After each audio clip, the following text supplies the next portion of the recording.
1 John 4, verse 19. We love him because he first loved us. Such a small, simple, yet truth-filled, rich verse that can teach us so much about God's love for us, his people. I have 4 thoughts I'd like to discuss out of this small verse. Number 1, let's think about this word, uninitiated. The love of God is uninitiated by man. It's undeserving by man. Our text is very clear. We love him because he first loved us. God initiates this love. It is God's love to us that he initiates, and it's God that does this. He doesn't do it because we deserve it. He doesn't do it because there's something in us that he sees and likes. God loves us because God is love.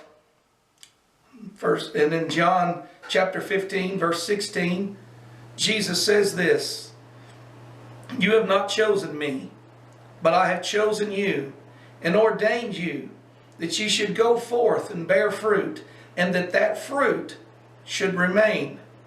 The love of God is always first. It's not God loving those that love him, but rather it's God loving those who don't love him. The second thought from this wonderful passage, 1 John 4:19, unable. The text implies that you and I are unable to love God. We love him because he first loved us. In other words, it is the love of God that causes us to love him. God was first, and that same love caused us to love God. We wouldn't do it by nature. By nature, you and I are sinful, and we would be unable of loving God apart from him first loving us. Let me tell you what Ephesians 2:1 says.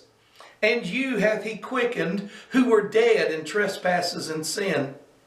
It didn't say you who were sick in trespasses and sin. You who were stumbling in trespasses and sin. That word dead can only mean one thing: without life.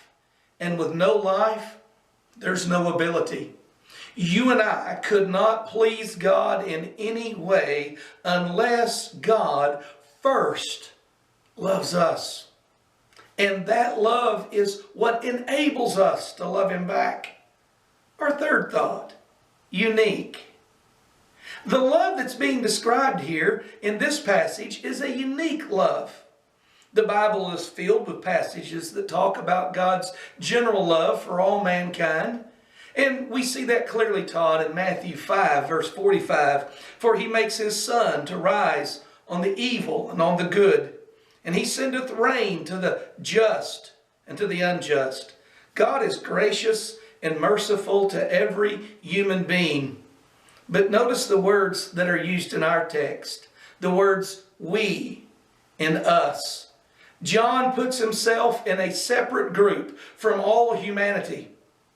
This is not boastful. This is just the way it is. John says there are a unique group of people who have received the uninitiated love of God and been enabled to love God back. This is a unique group, and this is a unique love. The clearest way I know to explain, and the simplest way I know to explain this love, is my own love for children.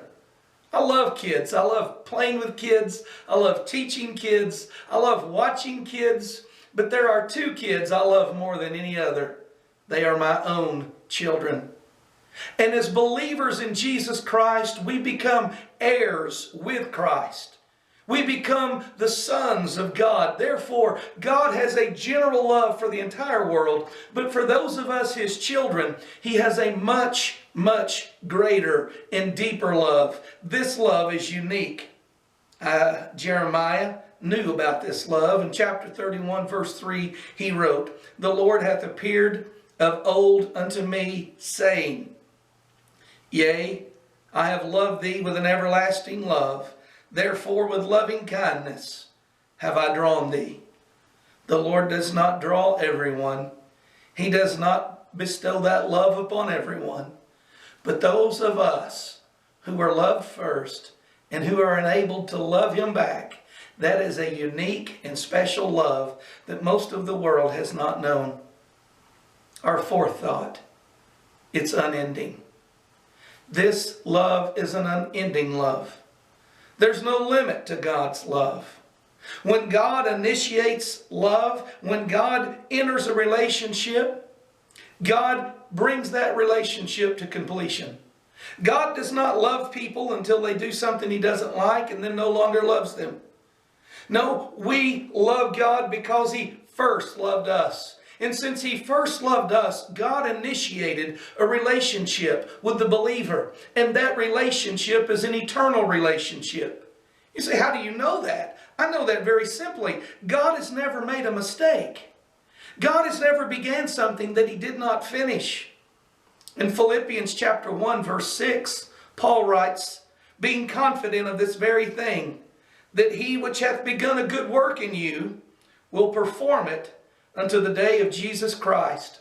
Paul says the love of God that initiates your salvation remains with you until Christ returns and all saints received their glorified bodies and are in the perfect state of perfection in heaven forever. And the love of God that initiates salvation enables us to love God. This unique special bond never goes away. It never ends. Christian, you may find yourself in some difficult times. You may find yourself thinking that God no longer loves you. You may find yourself believing that you've been abandoned. But if you find yourself in that condition, I want to direct your attention to this verse. We love Him because He first loved us. You have a unique love from God, and that love never ends.